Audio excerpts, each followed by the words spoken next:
Good morning সবাইকে। আজকে কিন্তু আমি অনেকটা রাতে উঠেছি, মানে 3টার সময়। ঘুম তো হয়নি ঠিকঠাকভাবে। আর এখন বাজে হচ্ছে 4টা। আমি কিন্তু রেডি হয়ে গেছি। রেডি বলতে কি, খালি ড্রেসটা পরেছি, আমি মুখে শুধুমাত্র ময়শ্চারাইজার দিয়েছি আর কিচ্ছু না। আর এদিকে কিন্তু আমার সকাল সকাল টোটোও চলে আসছে, একদম রাইট টাইম।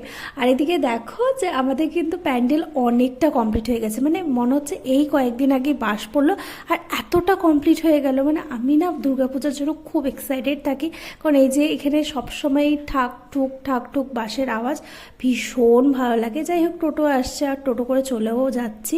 এখন যাচ্ছি স্টেশনে, নিউ আলিপুর স্টেশনে। আমাদের এখান থেকে না নিউ আলিপুর স্টেশন অনেকটা দূর, মানে প্রায় লাগে আধা ঘন্টার মতো। আর যেহেতু রেলগেট পড়ে, তো এর জন্য মানে আমরা অনেক তাড়াতাড়ি বেরোই, যাতে কোনোভাবে যাতে লেট না হই।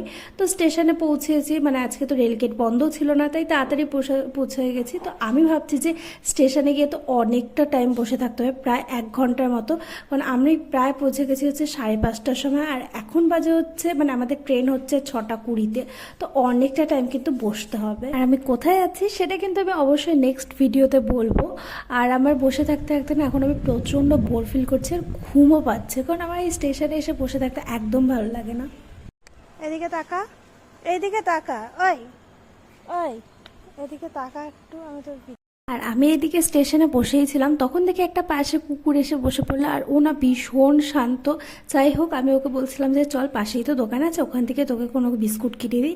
কারণ আমার কাছে ওরকম কোনো বিস্কুট ছিল না, চকলেট আর ক্রিম বিস্কুট ছাড়া। তো ওই দোকানটাতেও ছিল না, এগুলো বিস্কুটই ছিল। তো স্টেশনের যে বাইরে অনেক দোকান খুলেনি, যেগুলো খোলা আছে তো আমি বলছিলাম ওখানেই খুঁজে নিয়ে আসতে কোনো মেরি বিস্কুট টিস্কুট। তো ওটাই ওয়েট করছিলাম।